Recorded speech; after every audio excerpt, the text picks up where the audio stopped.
Aisyah membanting pintu kamarnya dengan keras, suara itu bergema di rumah sederhana mereka di pinggiran Jakarta. Tangan kirinya gemetar memegang amplop kosong yang seharusnya berisi tabungan kuliahnya, uang yang ia kumpulkan bertahun-tahun dari bekerja paruh waktu sebagai barista.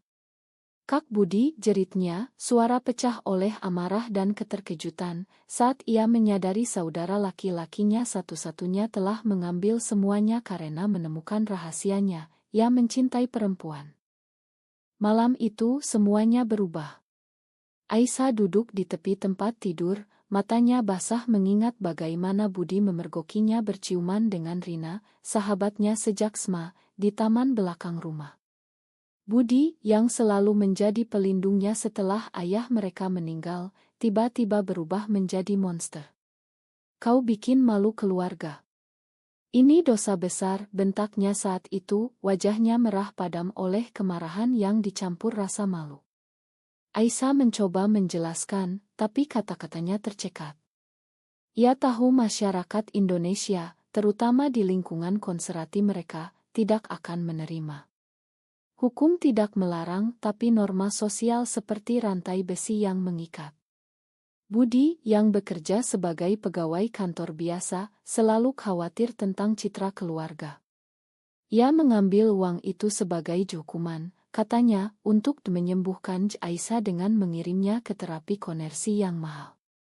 Tapi Aisyah tahu, itu hanya alasan. Budi butuh uang untuk membayar utang judinya yang semakin menumpuk. Pagi berikutnya, Aisyah bangun dengan hati hancur. Ibu mereka, seorang janda yang bekerja sebagai penjahit, tidak tahu apa-apa. Aisyah tidak berani cerita, takut ibu yang taat beragama itu akan patah hati. Ia memutuskan untuk pergi, meninggalkan rumah dengan hanya tas kecil berisi pakaian dan sedikit uang saku. "Aku harus hidup sendiri," gumamnya saat naik angkot menuju pusat kota. Di sana ia bertemu kembali dengan Rina, yang menunggunya di sebuah kai kecil. Rina, dengan rambut pendeknya yang bergelombang dan senyum hangat, memeluk Aisyah erat. "Kita bisa atasi ini bersama," bisik Rina. Tapi Aisyah ragu, hubungan mereka baru saja dimulai, dan sekarang sudah diuji oleh badai keluarga. Aisyah mulai mencari pekerjaan baru, menjadi asisten di sebuah agensi iklan kecil di Jakarta Selatan. Lingkungannya lebih terbuka, tapi ia tetap hati-hati. Setiap malam, ia bermimpi tentang Budi, saudara yang dulu ia idolakan. Mengapa ia harus membayar harga begitu mahal hanya karena mencintai seseorang? Konflik batin menyiksa, apakah ia salah karena menjadi dirinya sendiri? Apakah Tuhan benar-benar membenci orang seperti dia, seperti yang dikatakan para ustadz di masjid? Aisyah mulai membaca buku-buku tentang identitas gender dan seksualitas, diam-diam di perpustakaan umum. Ia menemukan komunitas online, tapi tak berani bergabung, takut ketahuan lagi. Sementara itu, Budi di rumah merasa menang. Ia menggunakan uang Aisyah untuk membayar sebagian utangnya, tapi judi membuatnya semakin dalam. Ibu bertanya tentang Aisyah, dan Budi berbohong, bilang adiknya pindah untuk kuliah. Tapi hati nuraninya mulai terganggu. Malam-malam ia ingat saat kecil, bagaimana Aisyah selalu membantunya belajar, bagaimana mereka berbagi rahasia. "Apa yang aku lakukan?" gumamnya suatu malam, tapi ego dan rasa takut akan penilaian tetangga membuatnya diam. Aisyah dan Rina mulai membangun hidup baru. Mereka menyewa kamar kecil di kos-kosan mahasiswa. Rina, yang bekerja sebagai desainer grafis, mendukung Aisyah sepenuh hati. Tapi tekanan datang dari luar. Teman-teman Rina mulai bergosip, keluarga Rina yang kaya dan konservatif mulai curiga. Suatu hari, ayah Rina menelepon, "Jangan dekat-dekat dengan perempuan seperti itu tidak normal." Rina menangis, tapi ia memilih Aisyah. "Aku cinta kamu, bukan apa yang orang katakan," katanya. Aisyah merasa bersalah, apakah cintanya layak untuk mengorbankan begitu banyak?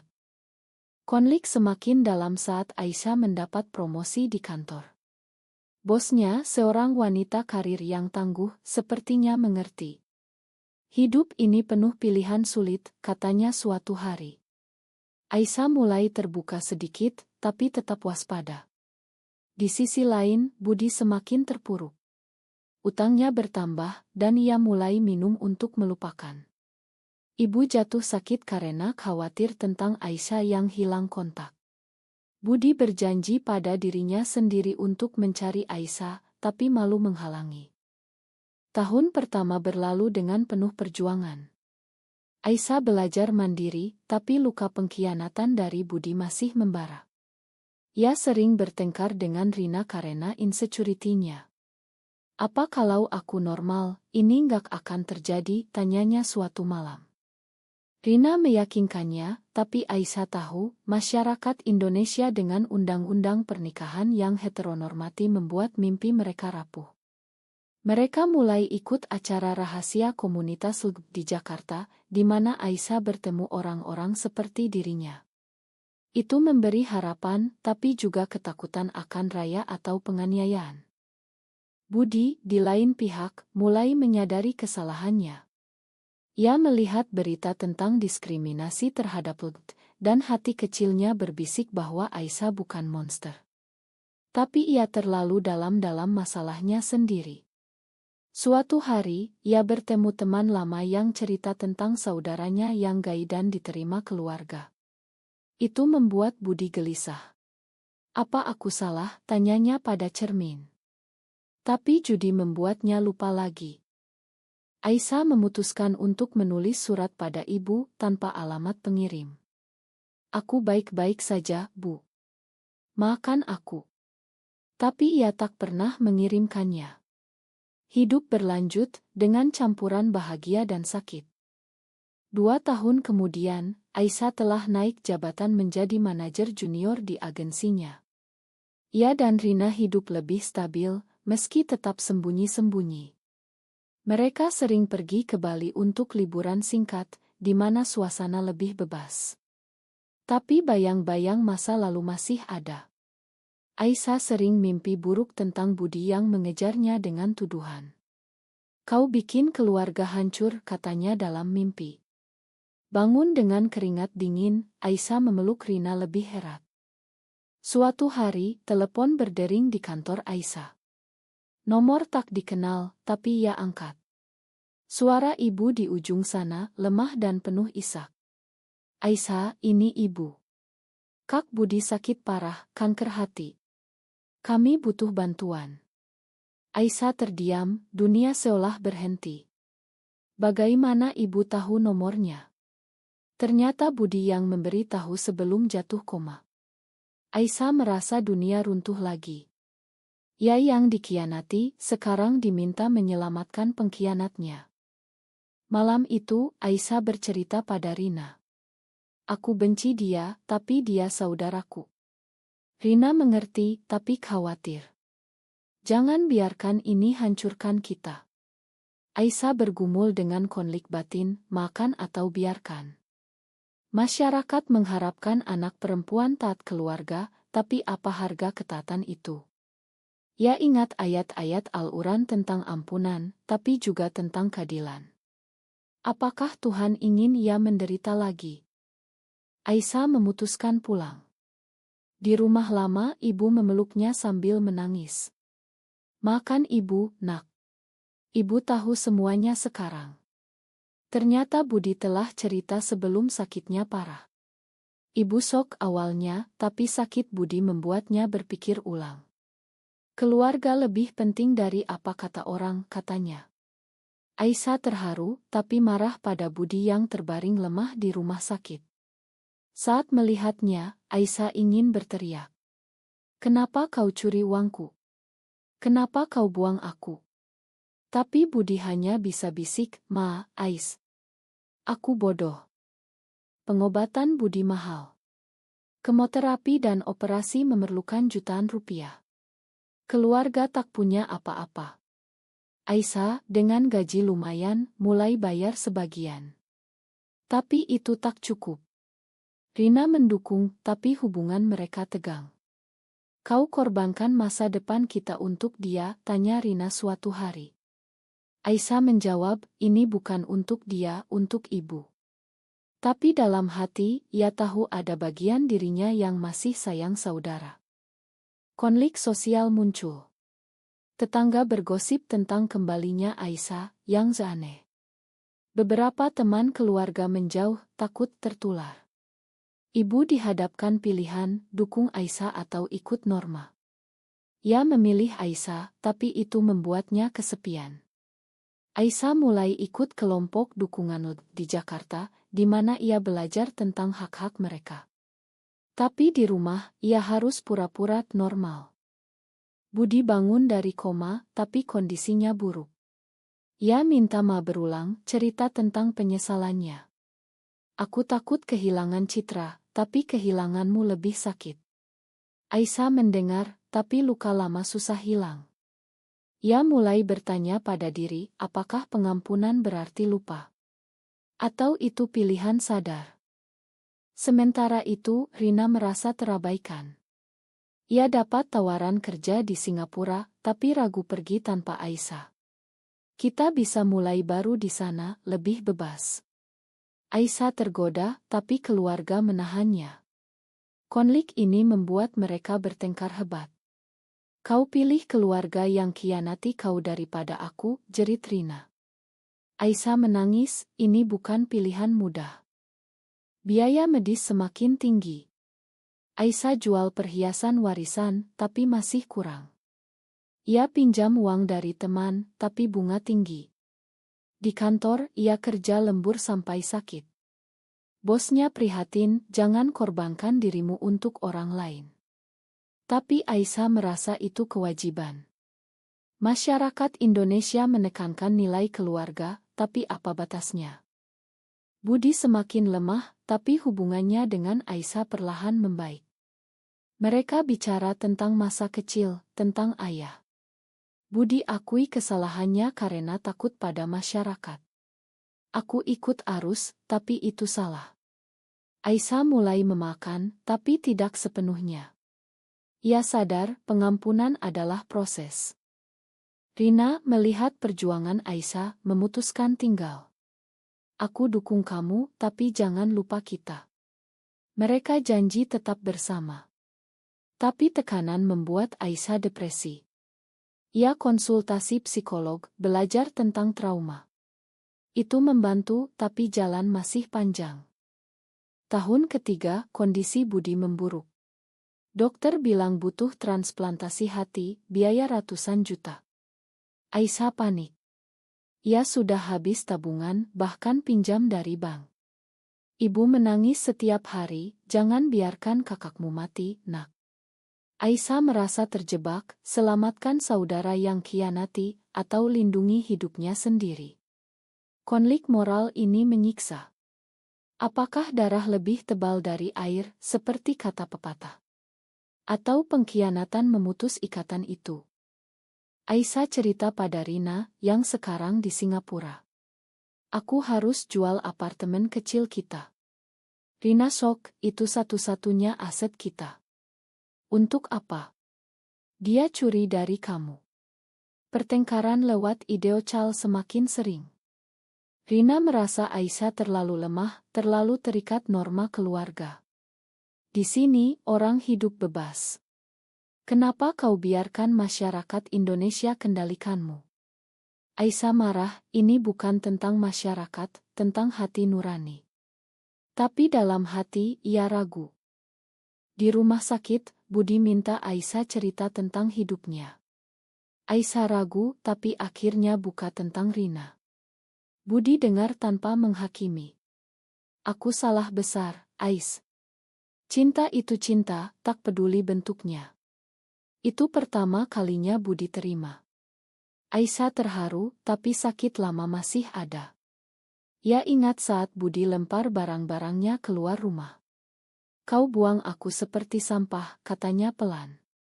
Budi menangis, aku takut pada Tuhan, pada orang. Tapi sekarang aku tahu, Tuhan lebih sayang keluarga utuh. Tekanan sosial meningkat. Media lokal cerita tentang kasus beberapa positif, tapi banyak negatif.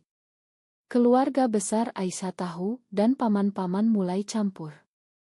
Kau harus berubah, atau jangan datang lagi, kata salah satu. Ibu bela Aisyah, dia anakku. Tapi itu membuat keluarga pecah. Aisyah merasa bersalah, seperti racun bagi semua.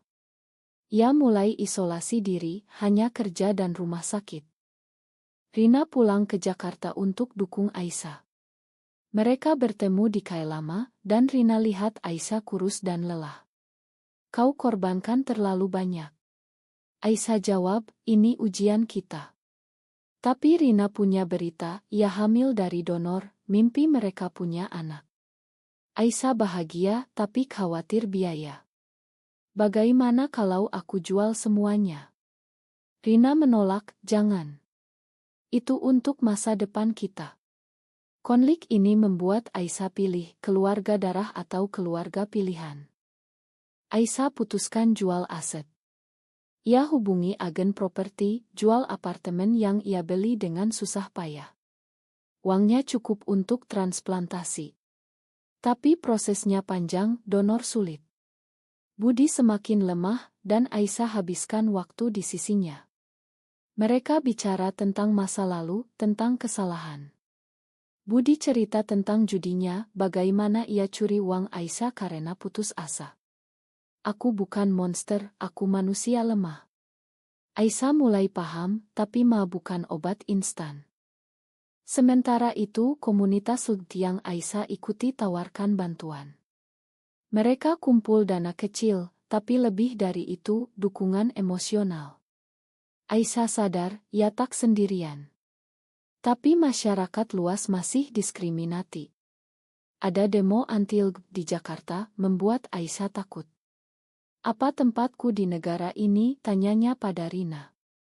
Rina jawab, kita buat tempat sendiri. Operasi akhirnya dijadwalkan. Aisyah bayar semuanya, habis tabungan. Rina marah, kau gila. Bagaimana kita besarkan anak? Mereka bertengkar hebat, Rina ancam pergi. Aisyah menangis, aku tak bisa biarkan dia mati. Itu puncak konflik, pengorbanan self-preservation. Aisyah merasa seperti martir, tapi apakah itu benar? Budi selamat operasi, tapi recovery panjang. Ia berjanji berubah, tinggalkan judi, dukung Aisyah. Ibu bahagia, keluarga mulai rekonsiliasi. Tapi Aisyah sekarang miskin lagi, dan hubungannya dengan Rina retak. Rina kembali ke Singapura, aku butuh waktu. Aisyah sendirian, mempertanyakan pilihan. Apakah pengampunan layak harga ini? Ia mulai rebuild hidup, cari kerja baru. Tapi trauma membuatnya sulit percaya. Ia ikut terapi, belajar tentang orgienes. Itu untuk dirimu, bukan mereka, kata psikolog. Aisyah mulai paham. 4 tahun sejak pengkhianatan, Aisyah berdiri di depan rumah lama, hati campur aduk. Budi sudah sembuh, bekerja lagi, dan menjadi pendukung. Diam-diam, ia ikut acara komunitas, belajar dari kesalahan. Terima kasih, Ais. Kau selamatkan aku lebih dari isik, katanya suatu hari. Aisyah senyum, tapi luka masih ada. Pengampunan bukan lupa, tapi melepaskan dendam. Rina kembali ke Jakarta dengan bayi mereka, seorang gadis kecil bernama Maya. Aisyah peluk mereka, air mata bahagia. Makan aku, Rin. Rina jawab, kita lewati bersama. Tapi hubungan mereka berubah, lebih kuat, tapi dengan bekas luka. Mereka pindah ke rumah kecil di Bogor, jauh dari gosip Jakarta. Di sana mereka bangun keluarga, meski tanpa pengakuan hukum. Aisyah kerja relance, Rina buka studio desain. Konflik masyarakat masih ada. Saat Maya mulai sekolah, orang tua lain bergosip. Anak dari 2 ibu. Itu tidak benar. Aisyah dan Rina hadapi bullying, tapi mereka ajar Maya bangga. Cinta kita normal, kata Aisyah. Tapi dalam hati, ia khawatir masa depan Maya di Indonesia yang konservatif. Apakah mereka harus pindah negara?